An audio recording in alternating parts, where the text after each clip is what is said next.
was like, ooh, I just had this hurting pain just right dead center in my chest. And so I came out of the restroom and I was like, man, my chest hurts. And, I was walking. It was fine. There was nothing else happening, but it You was were getting, talking. yeah, talking, walking. And so I remember like leaning on the bed, just like, oh my gosh, this really hurts. Hi, friends, and welcome to Echoes of Impact. I'm Brianna. And I'm Cherise. We're so glad you're here with us. On this podcast, we're dedicated to sharing real stories of how God shows up in life's challenges, how He can grow us, shape us, and use our experiences for something bigger. So if you love Jesus and you want to walk more boldly in your purpose, you're in the right place. Let's do this. Hello, and welcome to another episode of Echoes of Impact. I'm Brianna. And I'm Cherise. And we are so blessed to be here with you today. Just thank you for joining us. We know that everybody has busy schedules. So anytime you take time out of your day to just listen into these testimonies and powerful stories from women, we're just so grateful. And today we have a special guest, Kate. And just a short intro to Kate and this episode. She is a KC native. She's married to her husband, Kyle. They've been together for 16 years. They have a blended family. Kate came into the marriage with 3 kids, Kyle with 2, and they also had a daughter as well together. So most of their kids are grown, and so she's already a nana. She has a granddaughter and 2 grandsons as well. She's a lover of animals. If you're watching, you see 2 of her 4 cats. 4 in the video. So she adores cats the most. And she also works at a local Kansas City church as a part-time receptionist. And she helps teach women's Bible studies as well. Kate, thanks so much for being here. I'm so glad to be here. Thank you for inviting me. Yes. A personal note from me is that Kate and I go way back. Our family used to attend the church she works at, which is called Antioch Bible Baptist Church. And we were there for like a decade, so a really long time. So we've kind of loosely kept in touch on social media. And so it's really fun to just kind of reconnect in this way. So yay. Yeah. But Kate, before we get into your story, which I'm so excited to hear about, we always start every episode by asking the same question. And that question is, what does living out your purpose mean to you? Living out my purpose. I think the easy question is to glorify God and wherever He puts me. So I think that for me is a large part of that is being a mom and now a nana and a wife. And so being able, wherever God has placed me, to be able to glorify Him with that is probably, main purpose. What a simple but perfect answer, right? It's like we are put here to glorify God and point back to Him. And I think in that we get to be in a relationship and be close to Him. And I think it's just such a gift and such a blessing. Yes. Kate, I'm so excited to meet you. And I just can't, it's so nice to meet you. I can't wait to have you on and hear more about you and your story. So if you wouldn't mind, will you just take a minute to tell us about yourself and what brought you to be here with us today? Okay. Well, I like you said, I know Brianna, and so this past summer in June, I went through a pretty big medical scare. I had a heart attack, which is weird because I'm just now 45. I was 44 when it happened. Wow. No health issues, no pre-existing conditions of any sort. And it was also, heart attack that, very easily could have been the end of my days here in this life. And by God's grace and His sovereignty, it was not. And so, that has been, it's been a journey of healing, although healing quickly, which is also just such a wonderful blessing from God that He, for as bad as it was, I mean, He's healed me very quickly and wonderfully. And so I get to give Him lots of praise and glory for that. I love that. I have so many questions, but first, before we dig more into that, could you just maybe catch our audience up, like just your faith journey in general? Okay. Yeah, I grew up in a Christian home. Mm-hmm. went to church my whole life. I accepted Christ when I was 11 during a revival. So if Ooh, you a were, I don't revival. know, like your guys' age, was this a revival time where you have a speaker and they, you go to church multiple nights in a Girl, I'm row and basically your age, we're just so okay, okay. different. I always see you as so much younger. No, I'm Okay. 40. Okay. All right. So it was during a revival. I accepted Christ, went forward and Wow. prayed salvation prayer and was baptized soon after. Continued to grow up in church but never grew up in church. But I think the way I was raised, and I think a lot of people have this, is it's kind of a check the box. You're done now. You're saved. Mm, mm, So, you're good to go. So never really grew in my faith, didn't understand that, wasn't really taught that.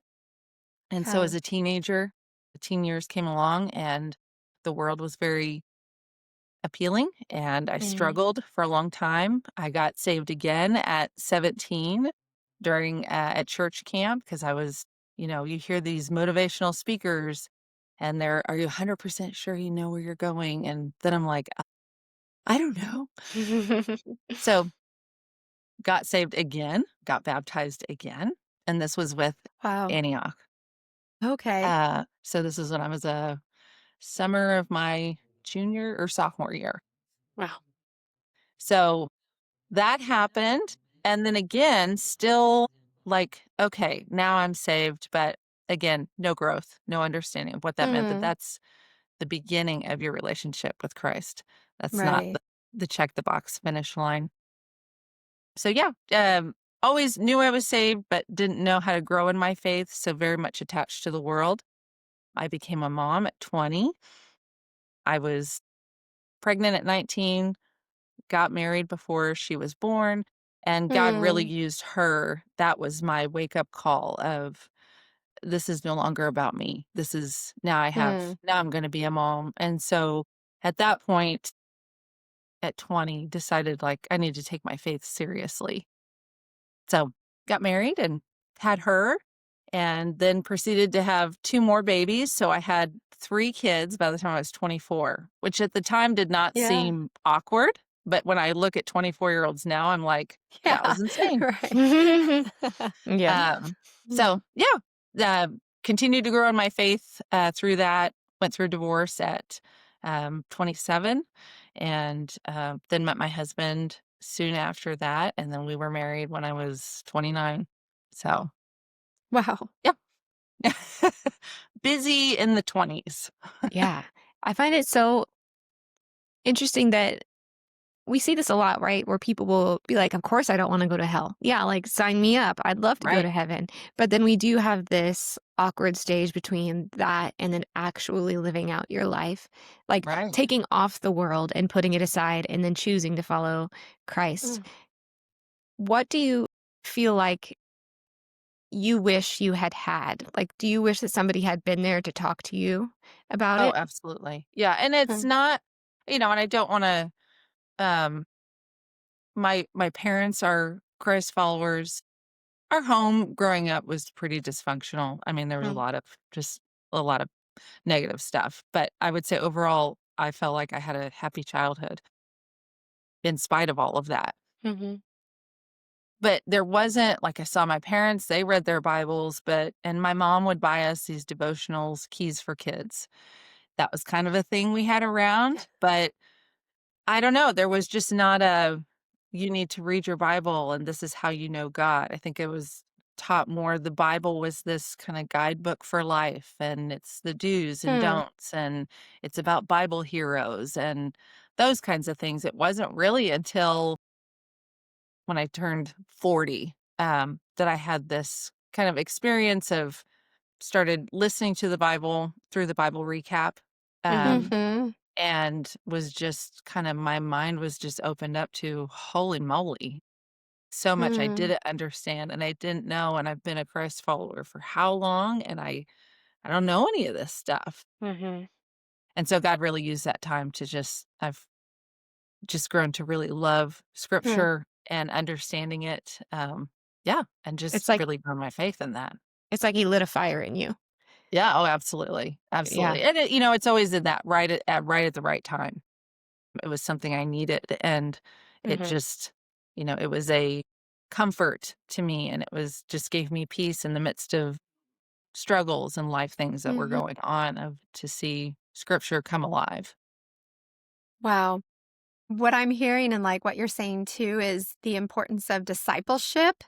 Yes. Sometimes we can overcomplicate, because the Bible says, or Jesus said, like to be disciples and make disciples, right? And Mhm. so we we can overcomplicate that, like we're supposed to go out and save people or something, but really it's like, can you just walk alongside other Right, people and just say, "Hey, just let's follow him together and let's talk about what that looks like. Let's talk about what a relationship looks like or what right, questions do you have?" And it's not that anybody necessarily has all the answers, right? Nobody has all the answers, but there is that like do you have somebody in your life who has maybe been doing this a little bit longer or they've lived a little bit more life or something like that?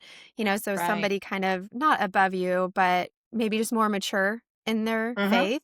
And then at the same time, like, are you discipling somebody that maybe they're newer in their faith or younger or just starting out being a mom or something like that? Like, those things are so, so important because outside of that, it can just be really easy to kind of get caught up in, okay, like I pray sometimes, I read my Bible sometimes, but Yeah. where do I go from here?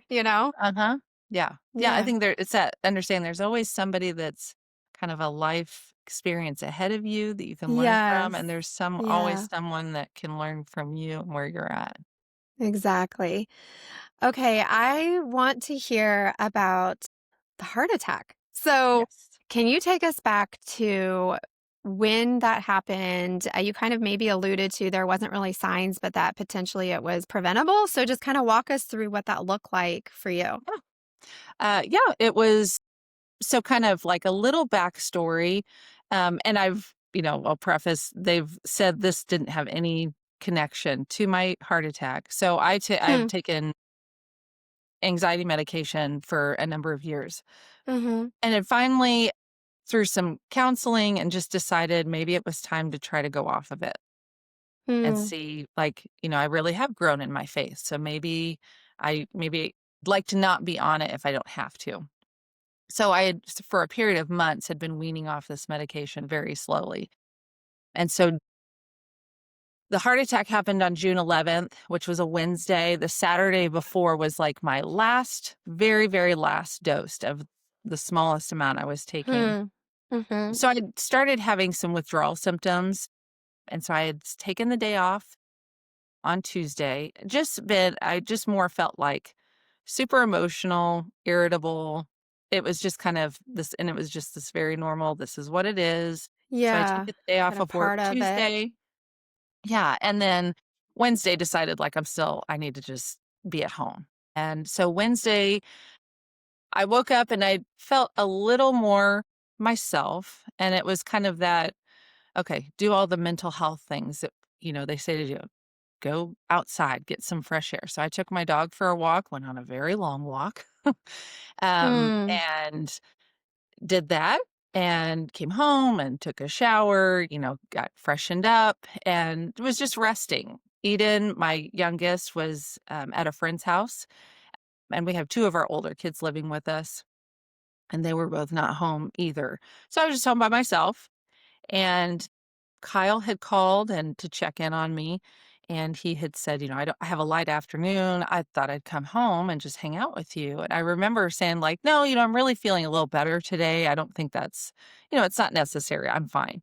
And he said, "No, I don't Oh. have anything, so I'm just going to come home." So he did, and we just were hanging out. We watched a movie, and it was in the afternoon. I got up to go to the restroom, and I remember, like, I was like, "Ooh," I just had this hurting pain just right dead center in my chest.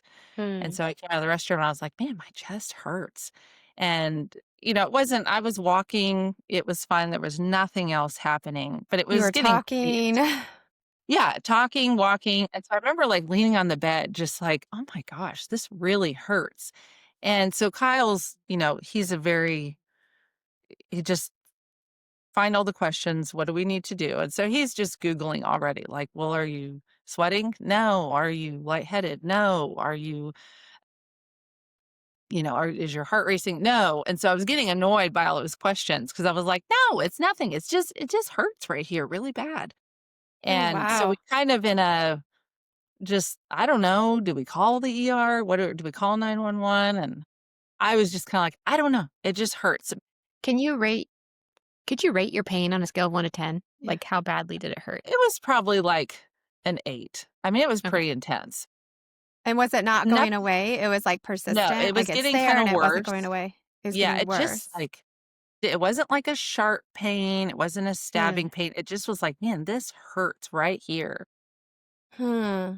And my brain, the only thing I could come up with is, maybe I'm having a panic attack because 'cause I'm going off this medicine, Hmm. and I Mm. thought, Yeah. "Surely this is gonna start to, like, subside, and I'm gonna feel like this peak, and then it's gonna start going away. I don't wanna make a big deal out of something that's nothing and cause all Mm. this stuff."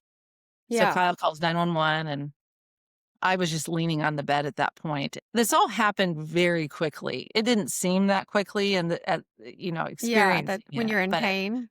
yeah. So just And did he focusing call on pain. 911 even though you were like, "No, we Yeah, don't need yeah, to?" so Kyle So he called does anyway. 911. Yeah, he called Yeah. 911 and said so I get, sent next thing I know, 4 EMTs are coming in our bedroom.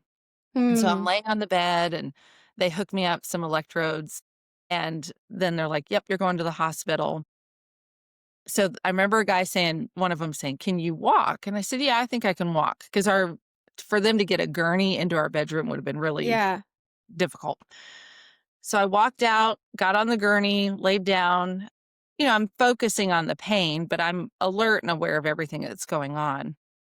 But nothing in my mind is saying you're having a heart attack. I didn't know what was. It was just I'm just in a Yeah. lot of pain, and we're gonna go to the hospital. Okay. Stayed awake in the ambulance. Was Kyle with you? Did he get to be right He there did with not get you? to go with me. They said that he could follow along. So he was driving kind of behind. Ugh. And yeah, so just me in there. But there was so much happening. And Kyle had given me some aspirin. And so he's like, well, just in case, like, go ahead and take some aspirin, baby aspirin. And thankfully he takes that. So it was like we had that on hand. Otherwise, I mean, we wouldn't have. They gave me more Right. in the Because I guess ambulance. that's what you're supposed to do, right? Just in case? Yeah. I feel like I've Yeah, heard that, I but guess it kind of thins the blood, I think, Hmm. some, so that's kind of a help with that. So I had taken some of that, and I remember in the ambulance, one of the MTs saying, "Are you allergic to fentanyl?" And I was like, "I don't know." And he said, "Well, we're gonna find out." So, We're gonna okay. find out.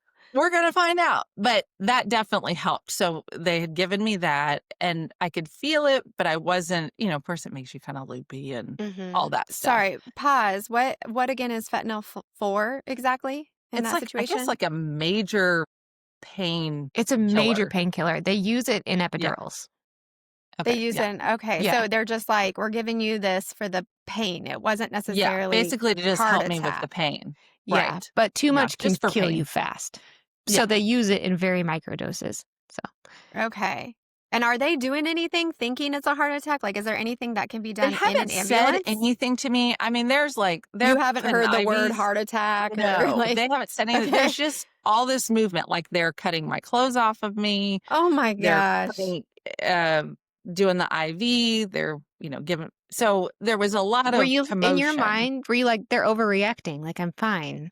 No, it was just, it was just, this is just happening. I don't know. Okay. That's all I So can, there wasn't it was, fear, there wasn't like, "Oh my gosh, like I could be no. dying." It was just like, Yeah. "This is happening," and you had nothing like just Right. you're And it was along for the almost like a ride. little bit like, oh, I can feel a little bit of relief. Like I can feel Mm. the pain, but it's dulled it. And then it Oof. makes you just feel kind of warm and fuzzy. So you're And you're just, like, Mhm. I'm "Great. just, all this stuff is Hanging just out. happening all around me. Wow." So we get to the ER, and then in the ER, again, just lots of commotion. I don't know what's going on, just lots Was of it like a commotion. greet you right away, like, like the TV, Oh it's yeah, like like I was just kind of wheeled ambulance is straight there in. and they're like, "Whew." Yeah, Okay. just going So they straight back knew it in was there. more serious. Yeah, they did. And Kyle has said, like, there were, like, 10 to 12 people in that little kind of, whatever those little cubicles they put you in. He's like, Yeah. there was a lot going on. So he knew something's up because there's a lot happening and there's a lot of people. So just a lot of stuff happening. I was alert, awake. I do remember a woman on my chest and pressing on my chest, but I mean, I remember her face. So there was Like that happening, and CPR? yeah. What? And then another nurse said, "We're gonna intubate you, so we just need you to count backwards." And I remember then saying, "No, I'm scared. No, I don't wanna do that." And she was just, very calming, "It's gonna be okay."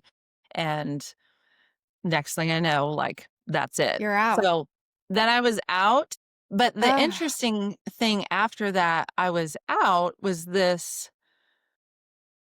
It was just black, but I remember thinking, I mean, nothing, I'm obviously not verbally saying anything. It was just kinda like when you close your eyes, it's just black. And I remember thinking, I'm fully aware of my thoughts. Like, I'm fully aware of myself in this While you were put moment. out? Yeah, so it's just black, and I'm just thinking, and I remember What? saying in my head, "Okay, God, it's just me and you. What are we doing? What are you doing?"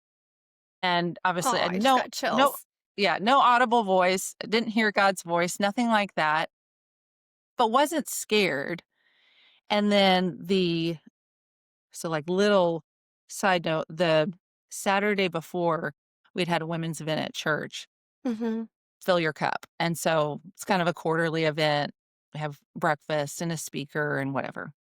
So we sang one chorus and hymn or verse of "It's So Sweet to Trust in Jesus." Mm. And that song came in my head. So I just started singing it in my head, and that is the last thing I remember. Wow. So for me, like, that was it. I mean, it was just that's what the event was. I wasn't aware of anything else happening, until it was all done and everything was, and I knew everybody then knew I was gonna be fine, but for everybody else, in that when they put me out, I coded. Um So your heart stopped. Yeah. Yeah. So it was kinda like, "That's it," and then they revived me, Whoa. and they wanted to move me to the heart cath. I was at Liberty Hospital. Their heart cath was full, so they were gonna take me to KU. So Oh my plans were getting goodness. ready to route me to KU, That which sounds a little risky, like, right. So it across would have been town? yeah. So I probably had that gone through, I probably wouldn't have made it. Hmm. Then the heart cath at Liberty opened up, so they kinda redirected again, like, "Okay, now wait, we're gonna stay here." So they went into the heart cath and found out it's called SCAD, which is, oh gosh, I always forget, spontaneous coronary artery dissection. So instead of like a normal heart attack is like a blockage, this is where the inner lining of the artery detaches, Hmm. and it kind of folded over, which had blocked the blood supply. Wow. Had And folded mine had over. Huh. happened, yeah. So, side note, this is also I guess, the leading cause of heart attacks in younger women. So again, I'm 44 when this happened. So I kind of fit the description for it. And they Yeah. don't really Mhm. have answers as to why this happens. Mm. So, but for that type of heart attack, and it's kind of the no health issues, no pre-existing Yeah. conditions, it just happens. They don't think your medication had anything to do with it? They don't. They said, "No, it's not anything like that." There are some studies, they think it has to do with hormone changes. Because if you're thinking Hmm. middle-aged women, I think that probably makes a little bit of sense. That could be Hmm. something like that, but they really don't know. It seems to be just a spontaneous thing that can happen. So, they went in to do the heart cath and realized had they done that where they do, like, a stent, it would have ripped it even more, which would have been really bad. So they Mm. kind of like, "Okay, no, wait, we're not gonna do that." And they decided this was kinda, I guess, late afternoon into the evening. they had stabilized me, so instead of doing surgery late in the evening, they wanted to give me time to rest since I was stable and do the surgery first thing in the morning. So they kept me under. I was in the ICU. I was kinda like the high-risk patient in ICU, so I was right by the nurse's station, and there was a nurse that Mhm. sat outside my room basically all night to just watch and be Whoa. ready for whatever might happen. I do remember waking I woke up one time in the before the surgery. I remember, like, it was dark, and I was kinda coming to because I remember Kyle, like, kinda jumping up from the corner of the room because it was like, "Oh, she's waking up." Apparently, I did that a few times through the Mm. night. So then they Will went you in to just open your eyes, and did you yeah, talk I to him at all, remember or was it seeing him. just No, it was pretty quick. I just remember opening my eyes and seeing him, he's laying on whatever the little couches they have there, Yeah, to sleep on. So I remember that. I think that's one of the most interesting things is how much I do remember, even that yeah. hearing the phrase of doctors and nurses like, "She's not gonna remember this. She's not gonna remember Mm. this." And I You're remember like, all of "I it. hear you." I can hear you. Um, so they did the surgery the following morning, and, when they so it was open heart surgery, and Oof. so they opened me up. They wanted to graft the vein from my leg. They didn't like the morphology of the vein, so they used a vein, like, somewhere here in my chest Yeah. and or artery and Yeah, to redirected put it it. right on Wow. there, yeah. Yeah, so Wow. they talk about this, it's called ejection fraction, which is the amount of how the pressure where the blood is getting pumped through the body. So Mhm. normal range is like high 50s into the 60s. So it's never 100%, but so your normal range is like 60 something percent Mhm. is what the ejection fraction is. That's normal. When they opened me up, it was 14%. So Mm. it's really low. And then once surgery was done, it was at like 35 to 40. But, successful surgery, everything went really, really well, came through it fine. So that's all the stuff that was happening when Mm. I had no clue. Oh, So, wow. yeah. So that was kind of the gist. That's what happened Wow. then. Yeah, That's pretty wild. Do it you is. remember, like, when did you wake up? Like, not just wake up, but, like, wake up and really kind of grasp everything? Yeah. So it was the following day. I'm After the wondering surgery? after the surgery, finally anesthesia's wearing off, coming Yeah. to. And, like, I was awake and could hear people talking. It was weird that I knew I was in the ICU. I didn't know what had happened or anything. It's such a weird thing because now I do know. I So, like, didn't know, but it's not dreamlike, I bet. Just yeah, like, kinda I'm not asking questions, I'm just here, and I know I'm in the ICU huh. and, heard I think I heard enough that day of conversations, visitors coming in and Kyle talking and doctors that I had pieced together what had happened. But I remember Yeah. Kyle kept wanting to like, "Do you wanna talk about what happened?" And I was like, "No, I don't want I don't wanna talk about anything." I was in That sounds immense like too much pain. energy. Mhm. Yeah, like, it was very painful afterwards. So just wanted quiet and still, didn't wanna talk Mm. about Mhm. anything. It was kinda loopy from the medicine they give you. But, um yeah, so through the first day or 2 was pretty groggy, I did a lot of sleeping, but then it was so this happened on a Wednesday. On Friday was when I kind of really started feeling like really waking up and feeling like, okay, myself a little bit. Mhm. So I was in the ICU for a couple of days and then was moved to a regular room, and I was home that Sunday after Wow. all that had Gosh. happened. Yeah, You it know was that it's kind of you do see it's a miracle that you're alive?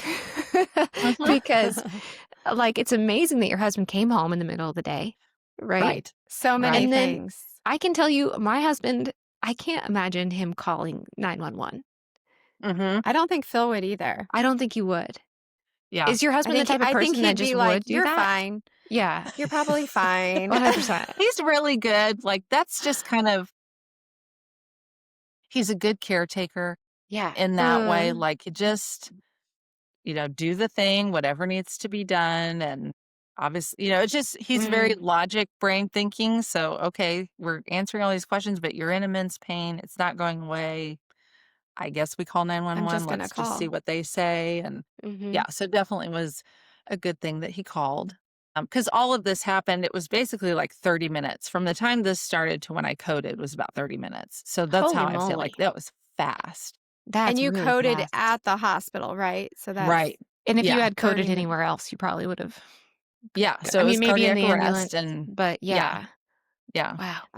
I saw you made a comment on Facebook, like, calling this a widowmaker. Is that right? Yeah, so Like, there's a this vein type or not a of vein, there's an artery that so the artery that it happened to is, like, the big one. It's, like, the main one that puts the oh, most amount of blood out. uh-huh, So usually when you have a heart attack with that one, it's, that's it. don't Okay. you don't live through it. And I think that's the kind of been a it was not hard for me. It was an interesting because I wasn't aware I was having a heart attack and I Yeah. wasn't aware of the cardiac arrest and all those things. I was just aware once it was fine. So I had this pain and then there's all this commotion and then I'm fine. So it was a little bit like a mental process Mhm. to grasp what had happened just because I wasn't Mm. aware of it.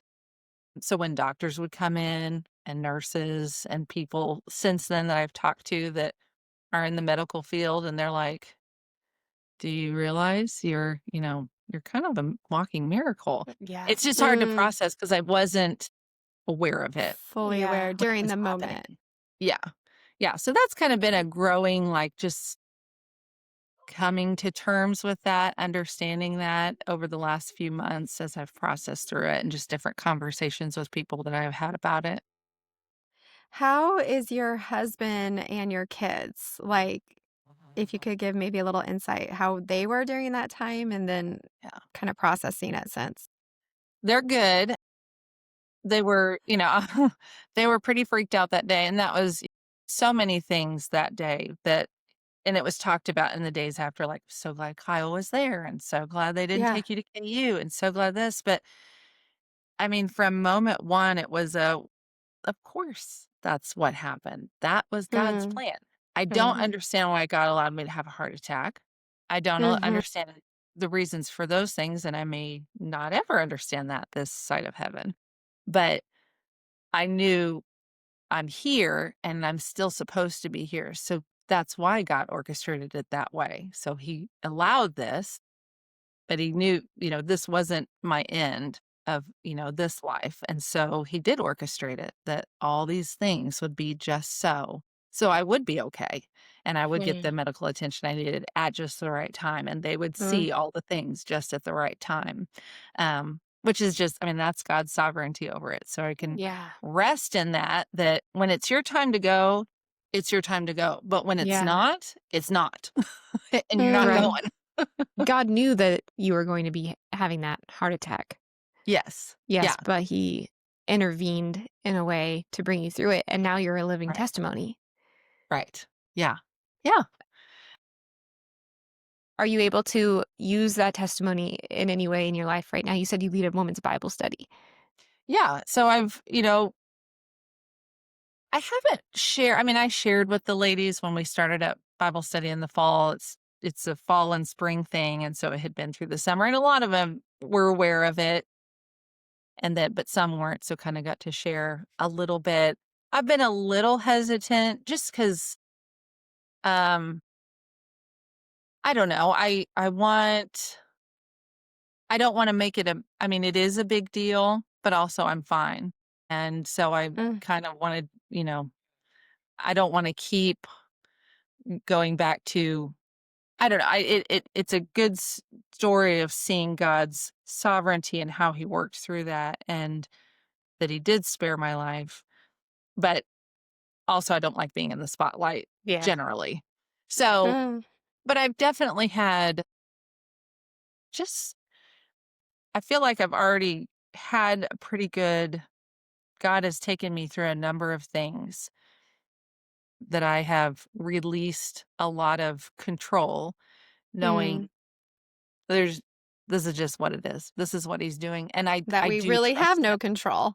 Right, Mhm. and even just experiences with my kids that Mhm. I came to I really trust God with them. I really do. I don't understand his timing on some of it and things like that, but there was Mhm. already in my life a, kind of a coming to just God's in control and I'm not, and I really Mhm. do trust him. So with this, Mm. it was just kind of like another confirmation of God has a purpose for my life and he still wants me here. And so I want to do the best I can do with what he's given me in the time that he gives me. Yeah. I have a kind of an interesting question. Like living through that and like literally living through that, do you feel any added pressure of like, okay, God, why did you keep me here? Or like did you just go back to kind of normal life, or is there this additional I don't know. You know what I'm saying? Like I think I Yeah. would feel a little bit like, okay, I think I was Now I supposed have to to do die, some but grand I thing. didn't. Yeah. Which I'm not saying that's the case. Like he's Right. probably just Right. like keep doing what you've been doing. I'm just curious more just internally if you're like, okay, why did you keep me here? What am Uh-huh. I supposed to be I mean, I doing? think about it here and there. Mhm. It'll come up. Overall, the season of life I'm in now, we have 5 kids in their 20s, and then we have our youngest is 8. Um, Mhm.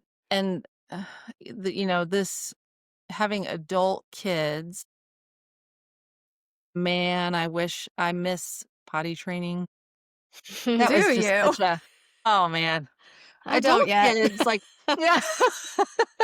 You will someday.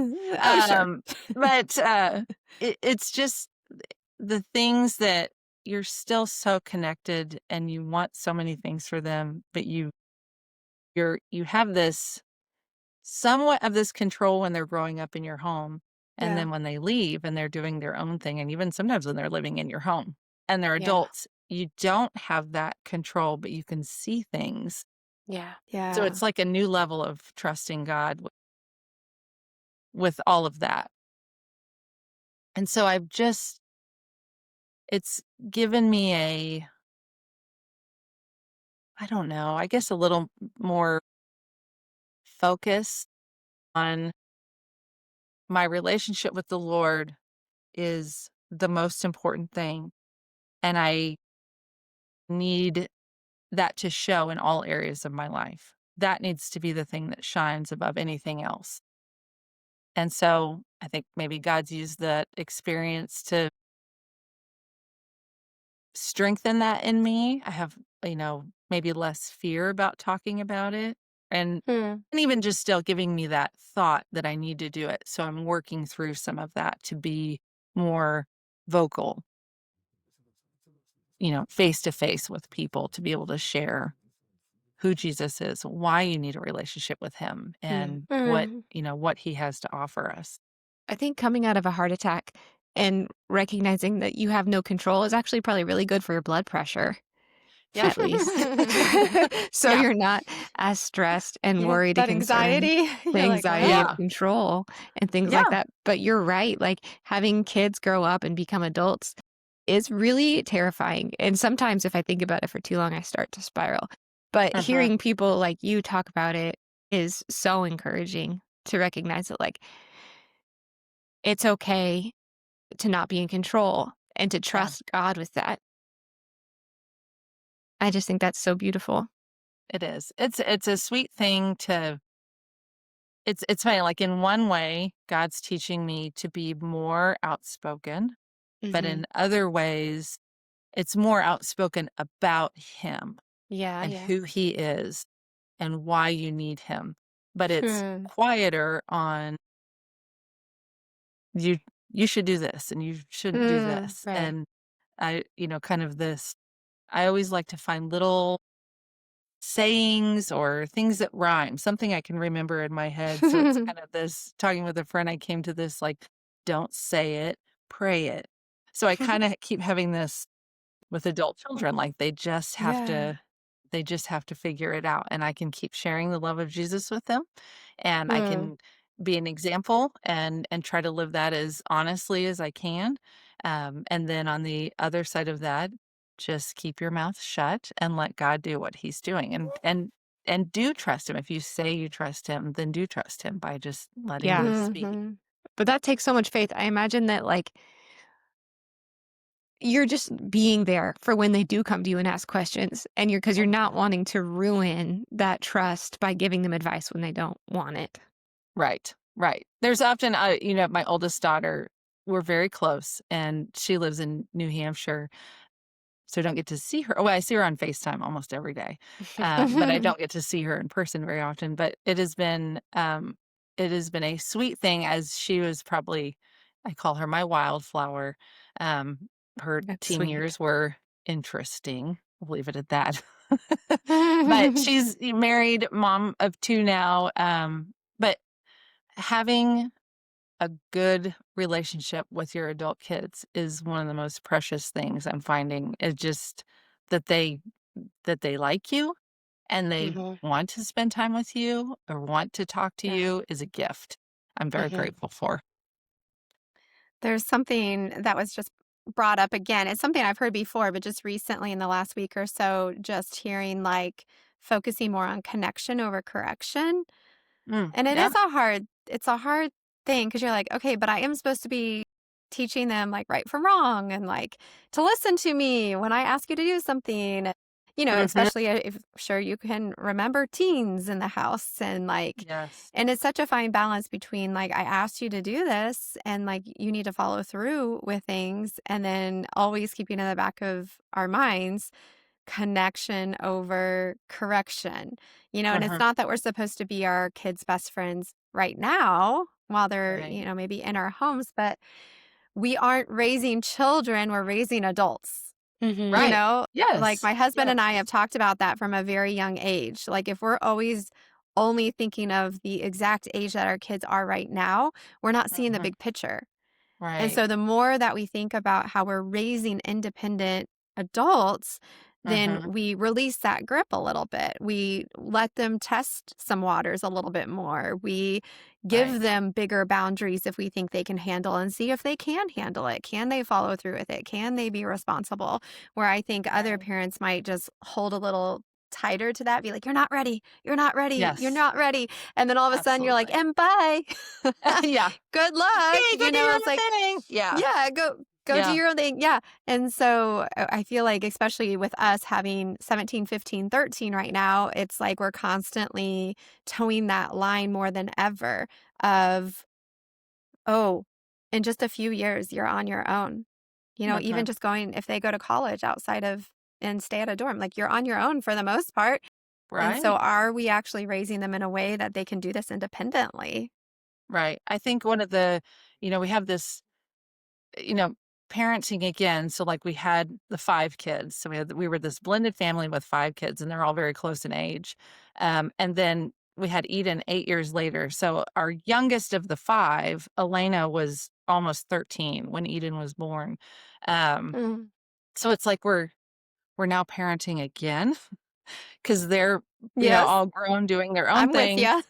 And yes, you are. Mm. And so then it's been a sweet gift that, you do kinda see things a little differently as you get older, and things Mhm. I wish I would have done with my older kids when they were younger, like, we went to church and we tried to do devotions and all these things, but it was still about these tasks to do without understanding why Hmm. are we doing this? We're Mhm. doing this to know God, and He gave us His word to know Him. And I love the phrase, the heart cannot love what the mind does not know. And so if we don't Mm. know Him, how can we truly love Him? Yeah. And so having that opportunity with Eden of, talking to her about those things of who God is, of why we need Him. And, it's life gives you perspective. You've been through something, and so you Yeah. learn from it. You're able to implement things in different ways, and so that's been a gift for Eden. And then I just think, my kids, the older ones, are not home. 2 of them are home, but they're doing their own thing now. Mhm. But a lot of it comes from example. How am I living my life? How do they see me when I am struggling, when I am hurting, when I am worried? What am I going to? Mhm. And then learning, you know, to listen, and then when they're, being prayerful about opportunity to speak into their life, and then to just Yeah. keep pointing them to Jesus. That's all I Yeah. can do, and know that God will do the rest. And I'm Hmm. hearing a full circle moment here because we began this episode talking about how when you were first saved and you gave your heart to Jesus, but you didn't have somebody teaching you why or the how-tos. Mhm. And it feels like that core desire was birthed in you at that point when you then became a Christian. You're like, man, I wish that I had had somebody there next to me telling me what to do and how to and why. And full Yeah. circle, now you're here with kind Yeah. of in your second um like a Second relay race, round your of second relay, parenting. your Yeah. second round of parenting. And Yes. now you have your daughter and you're able to fill in that gap for her and show her the how and the why too. And I think just having the conversations Oh, about yeah. God Yeah. is so impactful. It just Mhm. makes the biggest difference when we're able to talk about who he is and why he is what he is, because they're not always going to remember the Bible verses from memory, but what Right. they will remember is the heart to heart conversations that you have with them. Right. Absolutely. Absolutely. Yeah. I'm curious. I would love to hear like how this might have going back to like the heart attack and then healing since then. How has that impacted your marriage? Uh, it's been good. I have to laugh. Um, like, we're bickering with each other this morning. So it's just a Oh, funny of thing of, course. like, of course. Of But I course. will say that that was probably, impactful in my life. That's probably even a bigger impact than any of the other things, in that Hmm. Kyle and I had went through last year was probably one of the hardest years of our marriage, and went through some pretty intense marriage counseling, came through it, did a marriage conference, and that was really good. But still, like, trying to, we had these new tools, and we've worked through some just stuff from our early marriage that had just festered Yeah. for a long time. And we finally were able to really work through it and put it away. And that's 16, we've been married 16 years now. So it just been sitting in there, Hmm. for a long time. So that was really good, but just still working to grow closer to one another. And then when this happened, Kyle and I are like polar opposites. He is like strong on the thinker side, very, very logical, and I'm on the emotion side, which is pretty typical, I feel like, but like Yeah. we're really on the far ends of it. Mhm. Mhm. And so we often butt heads. I mean, that's just our general, we just butt heads. But God used, so it was kind of one of those, I had some pride issues thinking he was the main problem. He Mm. was not the main problem. We were both the problem.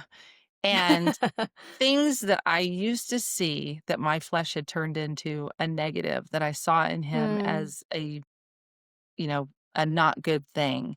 Mm. Then through the heart attack and him as a caregiver for me, I was able to see the way his mind works and the way he does things in a completely new way, and it was for Hmm. me, which was That's good. precious and very, humbling that God allowed me to see this, like, "Oh, I've seen him in this light, and it was distorted, it was wrong, Mm. and it was Hmm. messing with our, you know, our relationship and how I was viewing it," and then to get it corrected and then to be blessed by it Yeah. was just very impactful, that he does things differently than me. I don't always understand, but I can see his heart in it now, Mhm. which is such a blessing to be able to, look at that now like, okay, I don't do it things like he does, but I can see his heart in it and why he's doing it. Yeah, that was one fun thing. Fun, interesting, just kind of cool. Like, to look at all the text communication that happened that day of the heart attack and in the Mm. days after, and how the man just, you know, keeping everybody up to date, keeping everything going, planning things for Eden. Eden thought that was, like, the greatest week ever because we don't do sleepovers, but she got to have sleepovers with Oh friends, gosh. cousins, and, she was just having fun, fun, fun, fun, fun, but it's keeping her so busy and preoccupied that it wasn't like she wasn't worried about mom, she wasn't Mm. scared about mom, and he did all that, and just even in the hospital room, like, when I'm awake, I can hear him all, but I'm not gonna converse, my eyes are closed, but just hearing him talk and share and talk about our kids and what they're doing and organizing things and just being there. He has a servant's heart. I did not see Mm. that before, and I saw it Mm. even in a negative way, and now I can see he does have a servant's heart. He will just do probably more than I would. It just has that ability in him that's a gift. That's So lovely. it was very precious to get to experience that for myself. Yeah. That's really beautiful. Would you say, not that you have to speak for him, but if you've heard him say, does he see you differently now too? Like, has he seen you with different eyes? Um, it's interesting. I was the other day, I've been writing out, the story, kind of all of this just to have it down. We had dinner with friends and we hadn't seen them in months. And so it was kind of a refresh talking about this all again. We hadn't, it's kind of been, we're almost 5 months out from it. So it's not being talked about as often. But it was brought it all fresh. And she's like, "Have you written this down?" And I said, "No." And so it just kind of gave me that I need to write it down. And then through that, I mean, I've heard Kyle's perspective of things, but I've not, like I said, he's not an, emotional Mhm. kind of Yeah. guy. So I did ask him, I was like, at some point, I'd like you to write like your perspective of all this. Mm. I think in that I will probably get to see some Mm. of that. He's just kind of well, it's just, you got to do what, you just do the things and you got And to do life it. So keeps we just, moving.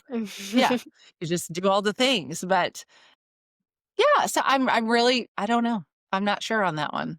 But Mm. it would be I think it would come out if he had time to think on it. Maybe if he does ever write it out, then Yeah. I get to see a better picture of that.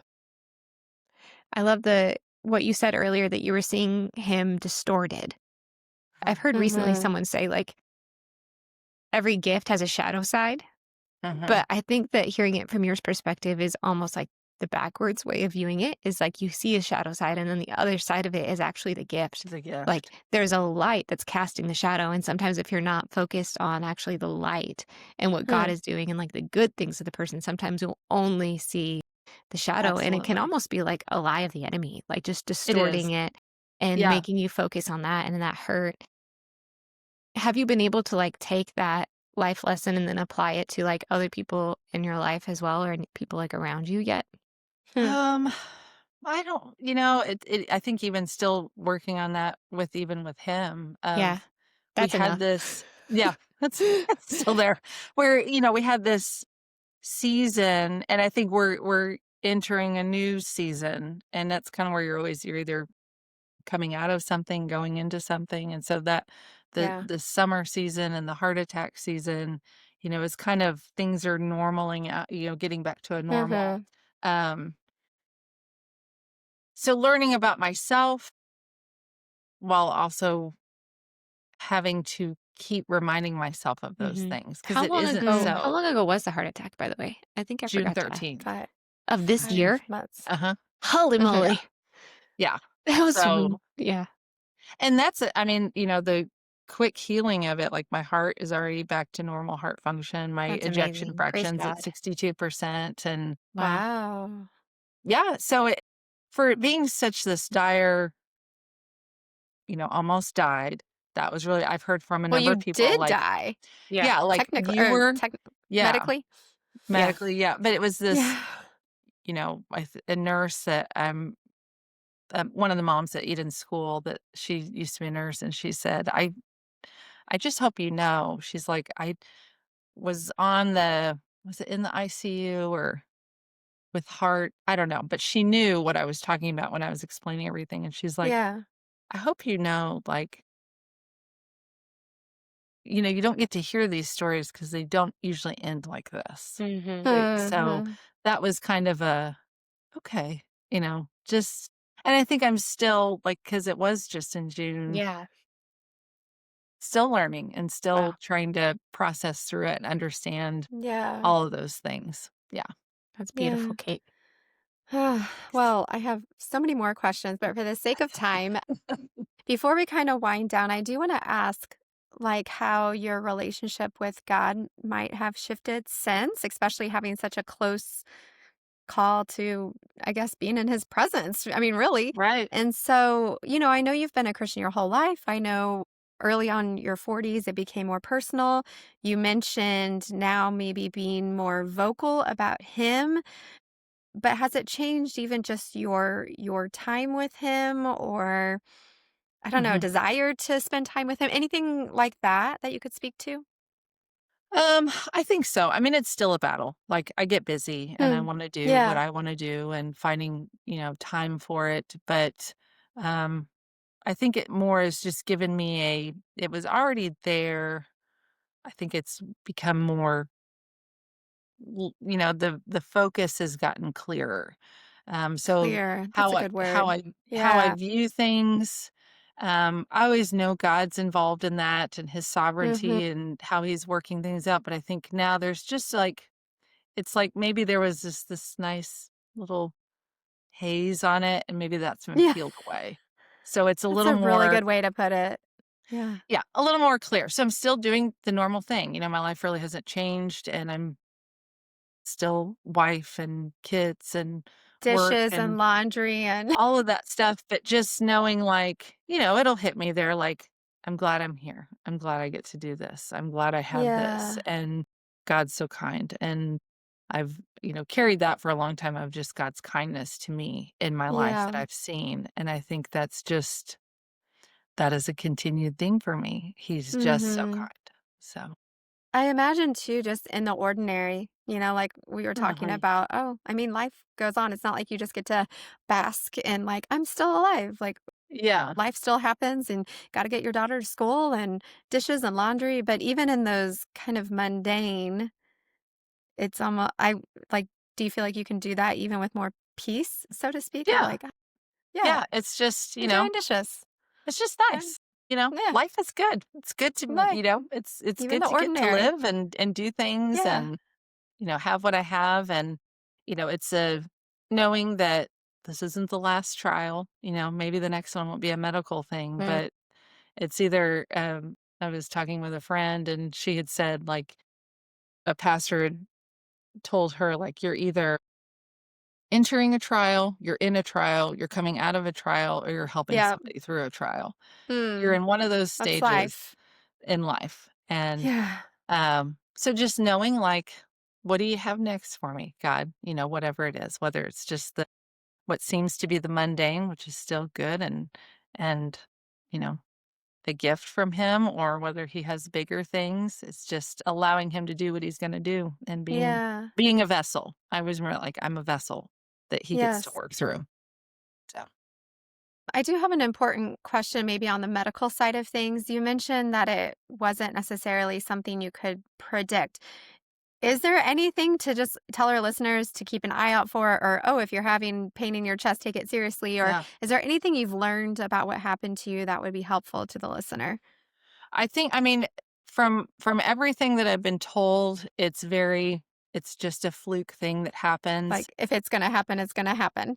It's gonna happen. I think, yeah, I think the greatest thing that I had was, quick medical attention. So I think, Yeah. And the now baby my aspirin kind of was a big yeah, deal. maybe just Aspirin, have maybe. some on Yeah. hand, maybe just buy Yeah. Mm. some and always have that. You Yeah, never because know. It's kind there's of, no way to know if, like, you hadn't taken that, maybe you would have died. yeah, yeah. I Probably a mean, we don't lot of know. steps of, yeah. Yeah, a lot of Because then steps. they did give me more baby aspirin in the ambulance. Mm, So, like, Kyle and I yeah. had said, "My husband gave me some." He's like, "Well, we're gonna go ahead and give you some more." But, yeah, I think that's probably just one of those, like, have it in your first aid kit? I don't know. I Mhm. mean, it's Yeah. not expensive, it's readily available, so just have that on hand maybe, and I think Yeah, quick medical attention of that's their job. EMT, we always, I think, especially even women, we don't want to make a fuss and we don't want to cause too much trouble or whatever, Yeah. have too much Mhm. added stress, like, oh, it's fine. But, that's what they get paid for, and Mhm. EMTs. And so if they come and find out that you are fine, great. And thank the Lord that we have the availability for them to come. But And they're I mean, probably happy to do that too. Like, we right. see it as, Yeah. like, an inconvenience, and they're like, "Oh, great. I'm glad we don't have to, like, do something more drastic at this call." Right, right, yeah. So I Yeah. think just, listening to not that I knew I was having a heart attack, I just knew this really hurts. I hope it isn't silly and that it's gonna go away and no big deal, Mm, but yeah, but then just having it checked out and, knowing that it was a yeah. big deal and it did need to be seen. Yeah. That's good to know. Well, Kate, as we wind down, is there anything that we haven't asked, or anything, you just would want our listeners to know, or God has been teaching you lately? Anything you want to leave us with? I guess if I had anything to say, a reminder that he loves us, he wants to spend time with us. He's not disappointed in us. I think that's one big thing I'm learning is it's not this earning God's love. As much as I Yeah, know that we can't that's earn good. his love, I still often will live that way in actions and, Hmm. whether I read my Bible or not, I think I'm better with the days I do read my Bible and I'm not as good when I Mm, don't. I think that way, but God doesn't hmm see me that way. And he just loves us and wants us to be close to him. So, that invitation of if you feel this, I need to do these things, we need them because, he's created us for them, but he's not looking at us disappointed or frustrated. Yeah. Those are our emotions we have, but he's not doing that. He just loves us. And if you look for that, you will find it. You'll see his Mm. goodness, his kindness, his love, his care. It's just a matter of how we're focusing our eyes and what we're looking at. Yeah. Mhm. Yeah, just to kind of wrap up with what you were saying too, I was thinking of he works all things out for good. I think Romans Amen. Yeah. 8:28, and I was thinking about that verse throughout your story because you even said, like, I don't know why he allowed me to have a heart attack, and some people could look at that and not see it as kind, right? Right. See it as Right. mean. And yet here we are, like, and you've spoken to some, we're only 5 months out, but you can see some of the good that has come from it in different areas of your life. And so just Yes. kind of trusting him that even when hard things do happen, that there are still things that he can work outside of our kind of knowledge or capacity that we just don't realize. So I Yeah, I think appreciate it's that. definitely we're not here for us, we're here for Mm, him, Mhm. and this is that's how good. he's choosing to use me, Mhm. and so I'm good with that. It doesn't always mean I like it or enjoy it, but Yeah. I can know that it's good, and I can see his good. So What yeah. a perspective. Yeah. Yeah. Well, Kate, thank you so much. I'm so glad you're still here on this earth. I And thank you. I am yes, too. thank you for, you said you didn't really like spotlight. So I don't know if you were nervous about being on, but I'm so glad that you were on and shared your story to just bring God glory and just also Yeah. give women a heads up about some of these things. So thank Yeah. you so much. And Yeah, thank you to our thank you. listeners for joining us, and join us again next week for another inspiring story. Thanks for listening in today, and we hope that you enjoyed today's episode. Just remember, your story matters, and God is using it to create echoes way beyond what you can see. If this episode encouraged you, please share it with a friend, subscribe, and leave us a review. We'd love to hear from you. Until next time, keep trusting God, leaning into His purpose, and allow your life to echo His love.